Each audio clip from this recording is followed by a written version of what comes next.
សម្រាប់ថ្ងៃនេះដែរលោកគ្រូសូមផ្ដាំមួយទាំង3បាទនៅផ្លូវទៅខំប្រឹងប្រែងដើម្បីកុំឲ្យជួបនៅឧបសគ្គ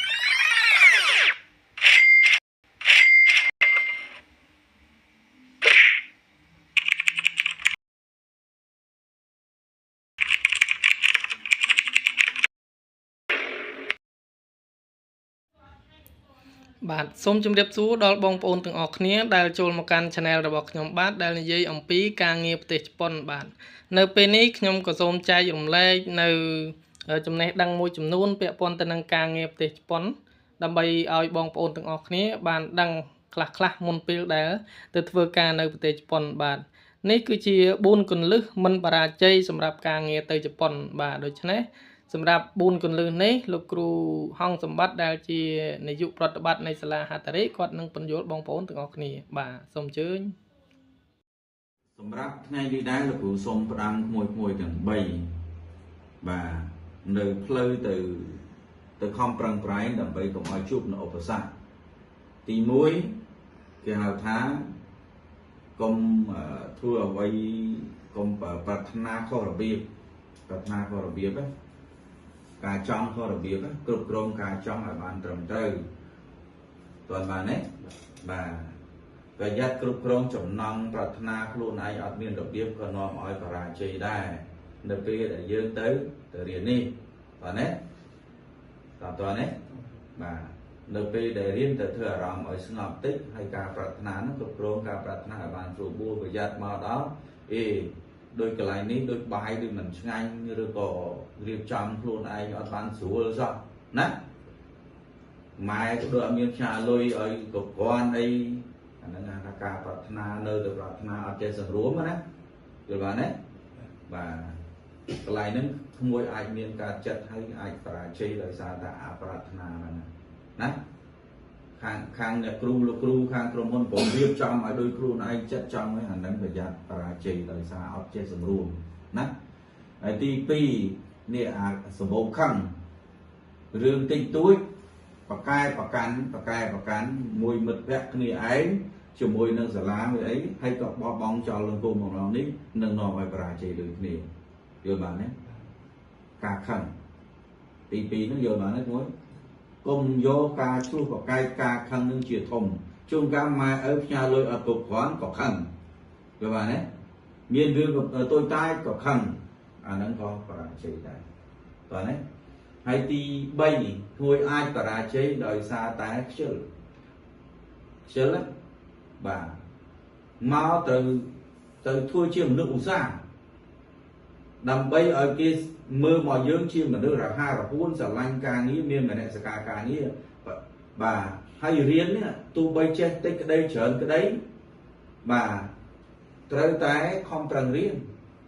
តើនេះយ៉ាតែក្មួយមិនចេះមានន័យថាគេថាមនុស្សហ្នឹងមិនមែនគេថាមនុស្សអន់បញ្ញាទេគេចាត់ទុកថាមនុស្សហ្នឹងខ្ជិល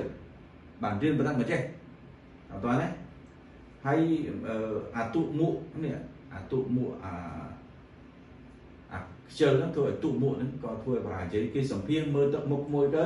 គេអត់ចង់យកទេតើនេះអញ្ចឹងត្រូវធ្វើជាមនុស្សរហ័សរហួនមនុស្សឧស្សាហ៍កុំឲ្យមើលបង្ហាញថាភាពខ្ជិលណាគឺបាទណាត្រូវងើបពីដេកឲ្យរហ័សបាទកាន់សភៅរៀនឲ្យទៅចេះស្រឡាញ់អំពើល្អដូចជាឧស្សាហ៍ជួយសម្អាតចូលរួមថែទាំឲ្យគ្រប់បែបយ៉ាងទាំងអស់យល់បានទេបាទអានេះនាំយើងជោគជ័យដែរហើយមួយអាចបរាជ័យមួយទៀតគឺចិត្តរាយមាយគាត់ទេចិត្តរាយមាយដូចឥឡូវកាលមុនចង់ទៅជប៉ុនឥឡូវដូចចង់អត់ចង់ទៅមិនអាមិត្តភក្តិនោះគេហៅទៅធ្វើនេះម្ដងចេះម្ដងចុះក្មួយនឹងបរាជ័យនៅខាងមុខនេះអានឹងចាតែចិត្តរាយមាយណាដល់តើនេះចិត្តមិនផ្ដោតហើយមិនឲ្យតម្លៃទៅលើចង់រងនៃជីវិតឲ្យខ្លួនឯងគឺក្មួយនឹងបរាជ័យដោយខ្លួនឯងគ្មានណាសម្លាប់ទេយល់បានទេបាទអញ្ចឹងមួយត្រូវកុំចិត្តរាយមាយទេស្ដាប់ប្រហែលចំណុចនោះគ្រូនិយាយនឹងតើនេះបាទតើនេះមួយបាទអញ្ចឹងប៉ុណ្ណឹងណាសូមផ្ដាំកុំឲ្យភ្លេចទៅប្រហែលហ្នឹងតែប្រហែលគ្មានណាទាន់សម្លាប់យើងក៏យើងសម្លាប់ខ្លួនយើងដោយខ្លួនយើងបាត់ហើយណា តើនេះមួយបាទហើយទៅផ្ដាំថាយើងមកនេះត្រូវធ្វើគ្រូធ្វើជាគ្រូខ្លួនឯងដឹកនាំខ្លួនឯងឲ្យបានប្រសើរបំផុតណាទៅប៉ុណ្ណឹង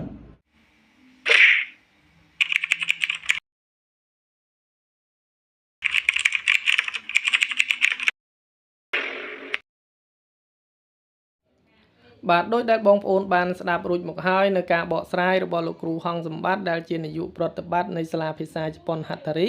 បាទដែលគាត់បានប្រាប់បងប្អូនទាំងអស់គ្នាអំពី4គន្លឹះមិនបរាជ័យសម្រាប់ការងារប្រទេសជប៉ុនបាទអញ្ចឹងខ្ញុំសូមសង្ខេបឡើងវិញសម្រាប់ចំណុចទី1គឺកុំប្រាថ្នាខុសរបៀបបាទសម្រាប់ការប្រាថ្នាហ្នឹងគឺយើងធ្វើមិនឲ្យសមហេតុនឹងផលបាទហើយសម្រាប់ចំណុចទី2គឺកុំយកការខឹងនឹងជាធំទោះបីជាយើងខឹងជាមួយនឹងខ្លួនឯងឬក៏ខឹងជាមួយនឹងអ្នកដទៃក៏ដោយគឺយើងសម្រួមចិត្តដើម្បីឲ្យយើងអាចដំណើរការទៅបានហើយនឹងមានឱកាសក្នុងការឈោងចាប់យកការងារកាលណាដែលយើងខឹងច្រើនវាអាចនឹងបាត់បង់ឱកាសបាទហើយសម្រាប់ចំណុចទី3គឺកុំខ្ជិលបាទគឺយើងប្រឹងប្រែងរៀនសូត្រទទួលយកទាំងចំណេះដឹងភាសាទាំងបញ្ញាស្មារតីហើយនឹងដើម្បីសម្រេចគោលបំណងរបស់យើងគឺត្រូវប្រឹងរៀនបាទសរុបជារួមគឺប្រឹងរៀនបាទហើយសម្រាប់ចំណុចទី4គឺកុំមានចិត្តរាយមាយបាទសម្រាប់ចំណុចទី4នេះគឺសំខាន់ណាស់បើសិនជាយើងម្ដងទៅម្ដងអត់ម្ដងទៅម្ដងអត់សម្រាប់ការរៀបចំយើងនឹងខាតទាំងអស់គ្នាបាទខាតទាំងបងប្អូនដែលកំពុងចង់ទៅនេះផងបាទខាតទាំងសាលាជាអ្នករៀបចំឲ្យនេះផងខាតដល់ទៅខាងតកែជប៉ុនដែលប្រឹងមកសម្ភារយកបងប្អូនទៅធ្វើការនៅប្រទេសជប៉ុនផងបាទអញ្ចឹងយើងខាតទាំងអស់គ្នាបាទហើយខ្ញុំក៏សូមបញ្ចប់នៅត្រឹមនេះហើយក៏សូមឲ្យបងប្អូនទាំងអស់គ្នាជួយចែករំលែកចុច like ចុច subscribe ហើយនឹង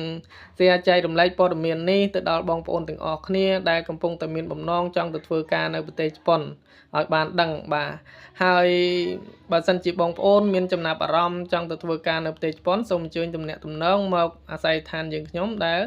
នៅជិតសាលាកសិកម្មចំការដូងនៅក្នុងបរិយាផ្ទះល្វែងចំការដូងកសិកម្មឬក៏អាចទំនាក់ទំនងមកតាមរយៈលេខទូរស័ព្ទដែលបានដាក់នៅក្នុងវីដេអូស្រាប់បាទសម្រាប់ពេលនេះខ្ញុំក៏សូមអរគុណបងប្អូនទាំងអស់គ្នាសូមជម្រាបលាជួបគ្នាឱកាសក្រោយបាទបាយបាយ